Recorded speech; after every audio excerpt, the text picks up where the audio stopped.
하나님 말씀 봉독하겠습니다. 이사야서 23장 1절에서 9절까지의 말씀입니다. 구약 992면 어간에 있습니다.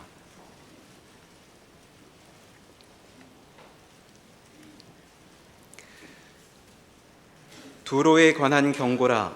다시스의 배들아, 너희는 슬피 부르짖을지어다. 두로가 황무하여 집이 없고 들어갈 곳도 없음이요. 이 소식이 기띔 땅에서부터 그들에게 전파되었음이라. 바다에 왕래하는 시돈 상인들로 말미암아 부요하게 된 너희 해변 주민들아, 잠잠하라. 시올의 곡식 곧 나일의 추수를 큰 물로 수송하여 드렸으니 열국의 시장이 되었도다. 시돈이여, 너는 부끄러워할지어다. 대저 바다 곧 바다의 요새가 말하기를 나는 산고를 겪지 못하였으며 출산하지 못하였으며 청년들을 양육하지도 못하였으며 처녀들을 생육하지도 못하였다 하였음이라. 그 소식이 애굽에 이르면 그들이 두로의 소식으로 말미암아 고통받으리로다. 너희는 다시스로 건너갈지어다. 해변 주민아, 너희는 슬피 부르짖을지어다. 이것이 옛날에 건설된 너희 희락의 성, 곧 그 백성이 자기 발로 먼 지방까지 가서 머물던 성읍이냐. 면류관을 씌우던 자요, 그 상인들은 고관들이요, 그 무역상들은 세상의 존귀한 자들이었던 두로에 대하여 누가 이 일을 정하였느냐. 만군의 여호와께서 그것을 정하신 것이라. 모든 누리던 영화를 욕되게 하시며 세상의 모든 교만하던 자가 멸시를 받게 하려 하심이라. 아멘. 이사야 13장에서부터 길게 27장까지 연결되는 열방의 심판과 또 세계에 대한 심판은 우리 지난주에 확인한 대로 고린도후서 10장에 인용한 말씀으로 하나님을 대적하여 높아진 모든 대적들을 쳐부숴 그리스도에게로 복종케 하시는 하나님의 심판입니다. 그 심판은 하나님 이외의 것을 궁극적인 목적이나 권위나 가치나 운명으로 삼지 못하게 하시는 하나님의 은혜로우신 역사의 개입입니다. 그러나 오늘은 한 걸음 더 가서 잘못된 것을 다 꺾고 하나님 이외의 가치나 기대나 욕심을 버리고 하나님께로 돌아오게 하는, 하나님만이 답이라는 이 얘기를 하는 일에 이런 심판, 그러니까 외적으로는 무너뜨리는 것이요, 멸망시키는 것이며, 그걸 당하는 입장에서 보자면 환난, 재앙, 고난, 이런 일들이 적극적으로는 어떤 가치가 있는 것인가.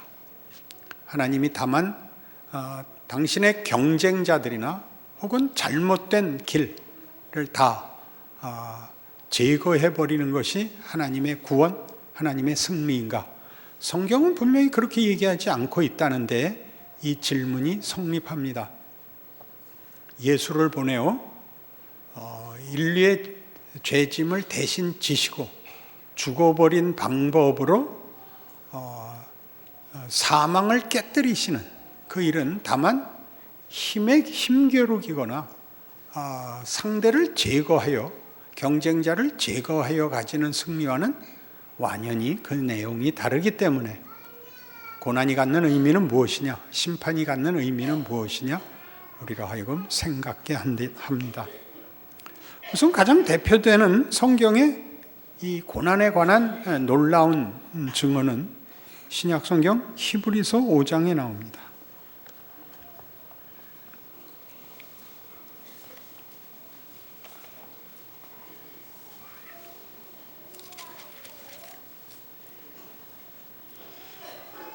신약성경 히브리서 5장 7절, 그는 육체에 계실 때 자기를 죽음에서 능히 구원하실 이에게 심한 통곡과 눈물로 간과 소원을 올렸고 그의 경건하심으로 말미암아 들으심을 얻었느니라.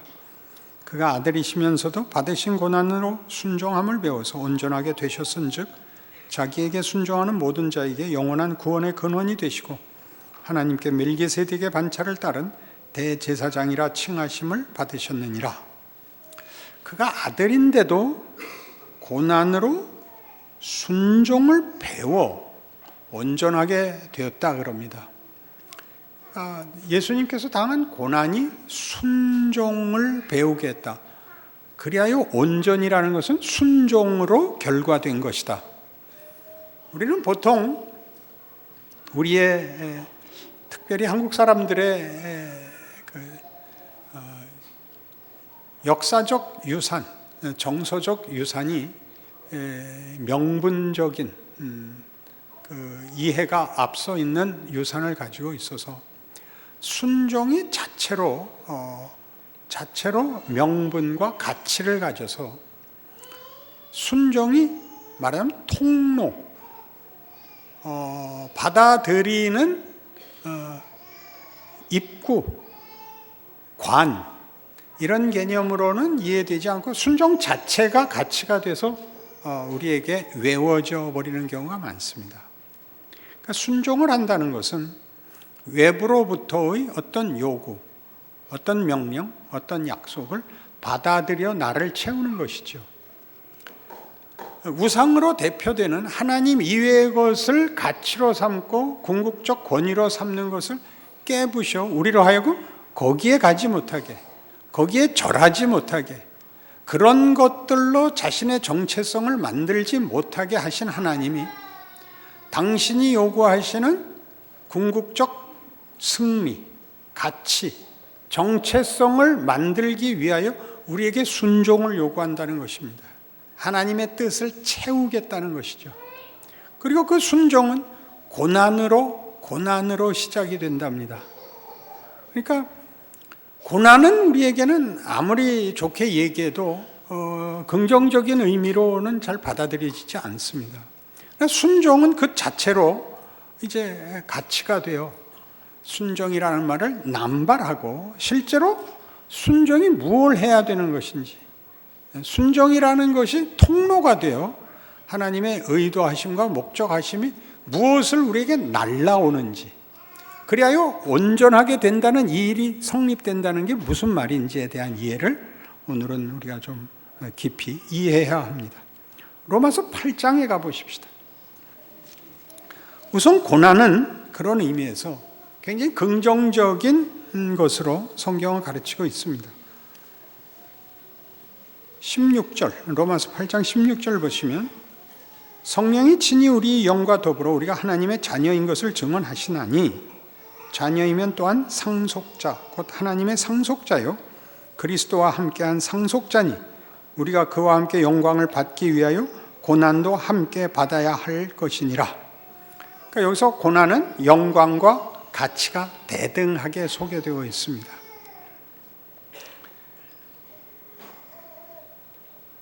나이가 들면 교회에서 애들 울음소리 나는 게 제일 기쁩니다.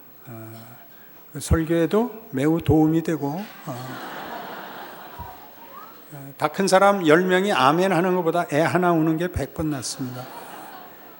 그러니까 자신을 가지시고 자랑스럽게 마음껏 울리십시오.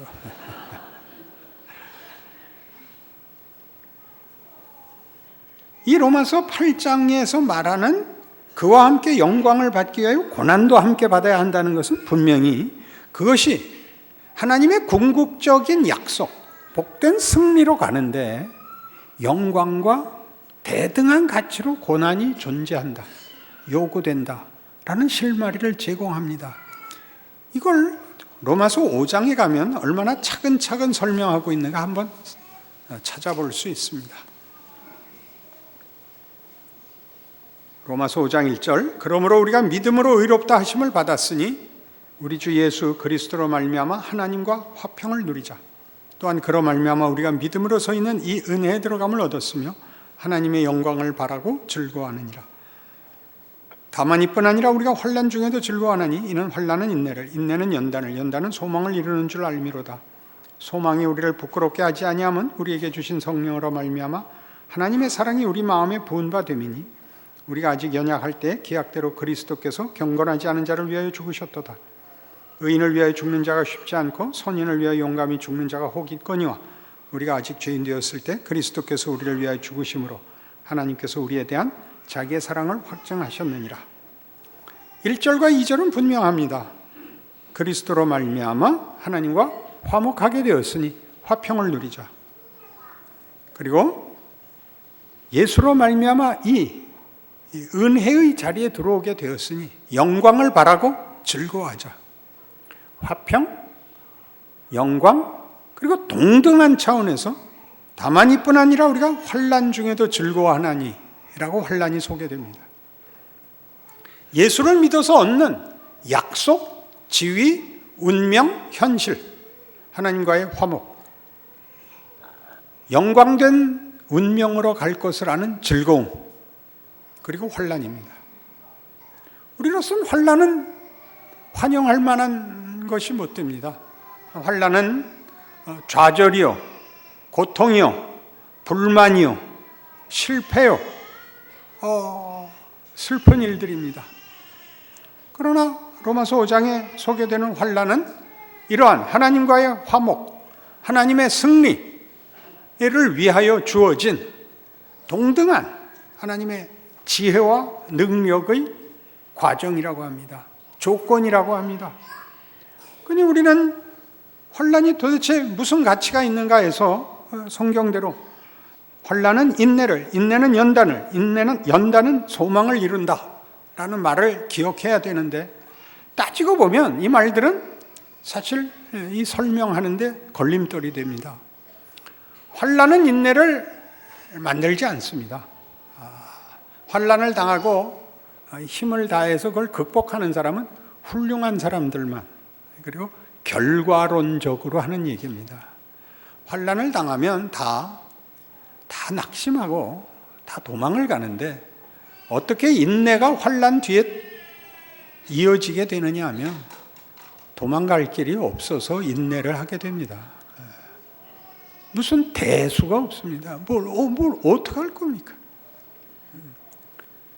방법이 없습니다. 그저 할 수 없죠.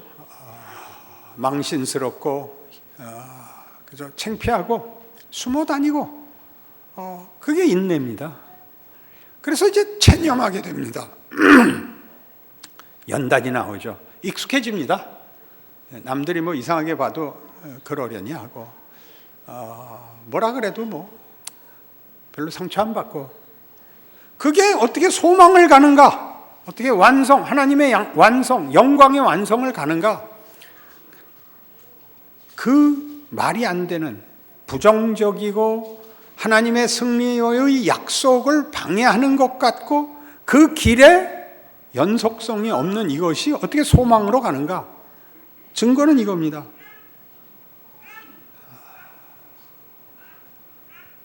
소망이 우리를 부끄럽게 하지 아니함은 5절인데요. 우리에게 주신 성령으로 말미암아 하나님의 사랑이 우리 마음에 부은 바 됨이니 우리가 아직 연약할 때 기약대로 그리스도께서 경건하지 않은 자를 위하여 죽으셨도다. 8절, 우리가 아직 죄인 되었을 때 그리스도께서 우리를 위하여 죽으심으로 하나님께서 우리에 대한 자기의 사랑을 확증하셨느니라.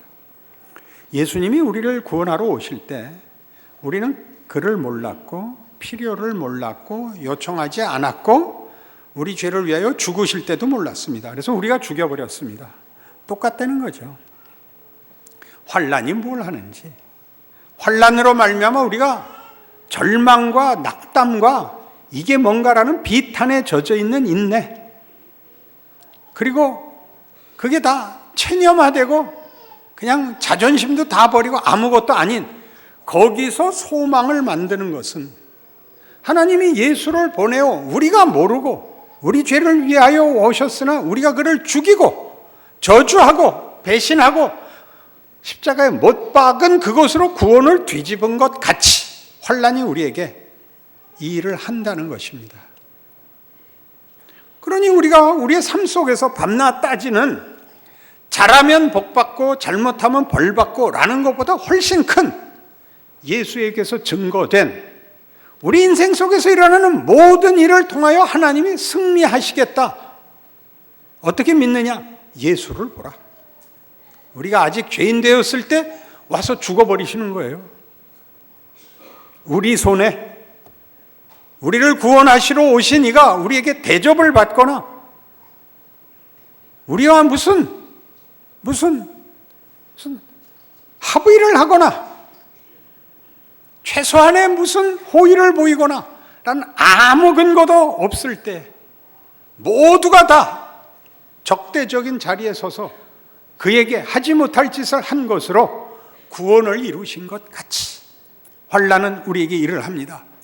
나라가 붕괴되고 나라와 나라가 전쟁을 하고 기존 질서가 깨지고 불안과 공포와 비참한 비극들이 역사에 반복된 그것이 오늘날에도 있습니다. 여러분, 세계 곳곳에 전쟁이 있고 말할 수 없는 참상이 굶주림과 비참함이 널려 있습니다. 그리고 우리도 아슬아슬한 곳에 살고 있습니다. 우리는 뭐 좀 난데 있지 않습니다. 그러나 그 모든 것들이 하나님의 일하심 속에서 손해보지 않는 일이요, 적극적인 일을 한다고 성경이 약속합니다. 성경이 약속합니다. 그러니 이어서 9절을 보시겠어요? 그러면 이제 우리가 그의 피로 말미암아 의롭다 하심을 받았으니 더욱 그로 말미암아 진노하심에서 구원을 받을 것이니 곧 우리가 원수 되었을 때 그의 아들의 죽으심으로 말미암아 하나님과 화목하게 되었은즉 화목하게 된 자로서는 더욱 그의 살아나심으로 말미암아 구원을 받을 것이니라. 그뿐 아니라 이제 우리로 화목하게 하신 우리 주 예수 그리스도로 말미암아 하나님 안에서 또한 즐거워하느니라. 예수의 죽음은 우리를 위한 하나님의 극진함만 증언하는 것이 아니라 우리가 죽인 예수입니다.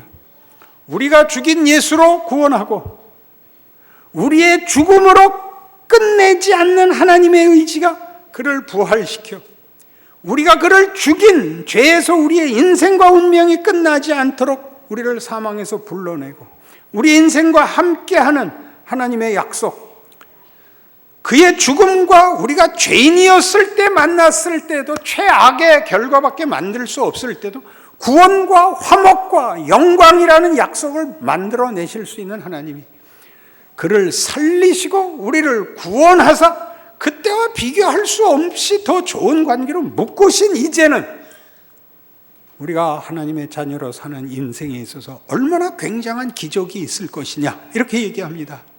그래 동일한 것이죠. 예수 안에서 증거된 것이 역사상 무엇이며 인류에게 어떤 영향을 미쳤으며 이 세계 역사를 어느 운명으로 끌고 가며 그래서 우리가 누구이고 우리가 몸담고 있는 역사와 세계가 누구 손에 있고 어떤 자비와 능력과 긍휼과 거룩하신 목적을 갖고 있는가를 알고 있다면 무슨 고난이 오든 어떤 억울한 일이 오든 뭐이 겁나겠는가? 고난에 대한 성경의 주장입니다. 빌립보서 2장에 가면 예수 그리스도의 십자가 사건을 이 빌립보서 2장에서는 독특한 부분을 강조하고 있는데 자주들 놓칩니다. 2장 5절 너희 안에 이 마음을 품으라 곧 그리스도 예수의 마음이니 그는 근본 하나님의 본체시나 하나님과 동등됨을 취할 것으로 여기지 아니하시고 오히려 자기를 비워 종의 형체를 가지사 사람들과 같이 되셨고 사람의 모양으로 나타나사 자기를 낮추시고 죽기까지 복종하셨으니 곧 십자가에 죽으심이라. 이러므로 하나님이 그를 지극히 높여 모든 이름 위에 뛰어난 이름을 주사 하늘에 있는 자들과 땅에 있는 자들과 땅 아래에 있는 자들로 모든 무릎을 예수의 이름에 꿇게 하시고 모든 입으로 예수 그리스도를 주라 시인하여 하나님 아버지께 영광을 돌리게 하셨느니라. 예수의 십자가 사건에서 최고의 핵심되는 오늘 우리가 다루는 주제에서 시돈과 두로의 심판에서 보는 환난과 고난이 하는 일에서 가장 핵심되는 단어는 죽기까지 복종입니다. 자기를 비우고 복종하는 것입니다. 자기가 만든 것으로 채우지 않고 하나님께서 주시는 것을 받아 자신을 만들고 채우기로 하는 것, 그 복종이 어디까지 나온다고요? 죽기까지입니다. 모든 것을 다 포기하고 다 버리고 하나님의 뜻을 받아들이기로 하는 겁니다. 그런 존재가 되기로 합니다. 그래서 하나님이 그를 가장 높입니다. 모든 피조물 위에 높입니다. 그를 가장 높은 이름을 주시고 그것으로 하나님 영광 받으십니다. 무슨 뜻일까요? 세상이 준 가치, 찬송과 비교할 수 없는 하나님의 영광, 하나님이 우리에게 목적하시고 주시는 것의 영광을 온 세상이 모든 창조 세계가 감격을 할 것입니다. 여러분의 인생을 여러분이 가지는 최소한의 자존심과 최소한의 가치 속에서 세상과 벌벌 떨고 만나지 마시고, 성경이 요구하는 신앙적 요구들이 가지는 현실적 이해를 가지셔야 됩니다. 세상이 하자고 하는 것 말고 성경이 하자는 것 하십시오. 그게 복종이요?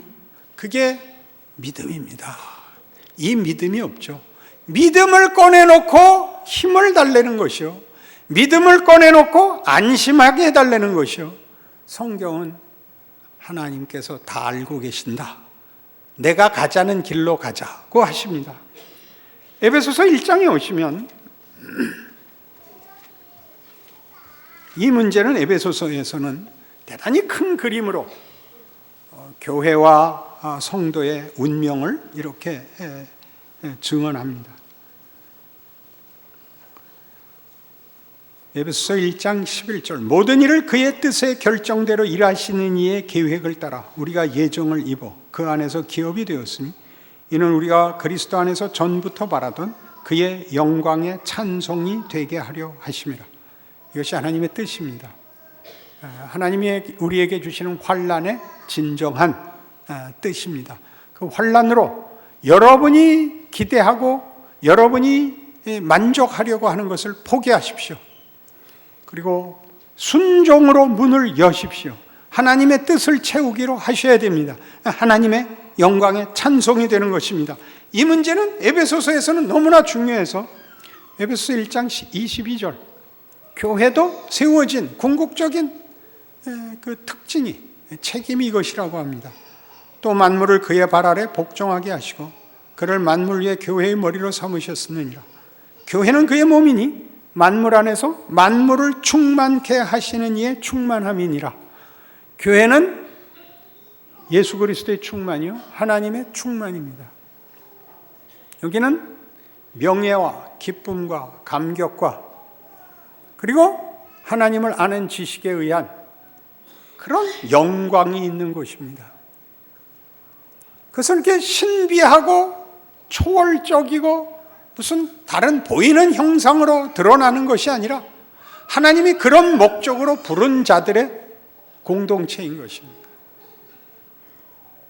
3장에는 이 일을 이렇게 멋진 기도로 사도 바울이 소개합니다. 14절, 이러므로 내가 하늘과 땅에 있는 각 족속에게 이름을 주신 아버지 앞에 무릎을 꿇고 비노니 그의 영광의 풍성을 따라 그의 성령으로 말미암아 너희 속 사람을 능력으로 강건하게 하옵시고 믿음으로 말미암아 그리스도께서 너희 마음에 계시게 하시옵고 너희가 사랑 가운데서 뿌리가 박히고 터가 굳어져서 능히 모든 성도와 함께 지식에 넘치는 그리스도의 사랑을 알고 그 너비와 길이와 높이와 깊이와 어떠함을 깨달아 하나님의 모든 충만하신 것으로 너희에게 충만하게 하시기를 구하노라.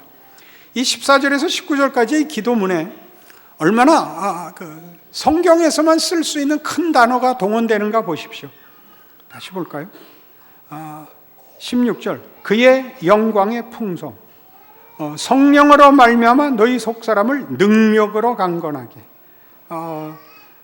18절, 성도와 함께 지식에 넘치는 그리스도의 사랑을 알고. 19절, 하나님의 모든 충만하신 것으로 너희에게 충만하기를. 이런 기대가 있나요? 예수를 믿는다는 것이 가지는 기대가, 이게 정당한 기대입니다. 우리는 이 기대에 못 미치는 작은 것에 목을 맵니다. 이거 크게 가지셔야죠. 그리고 이렇게 부언합니다.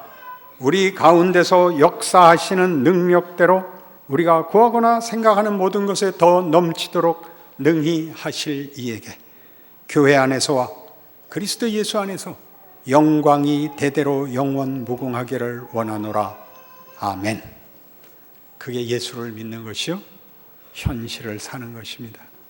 여러분 현실에 일어나는 모든 일이 하나님의 지혜와 능력 속에서 여러분을 그의 영광의 찬송으로 만드실 것입니다. 기도하십시다. 하나님 아버지, 은혜를 감사합니다.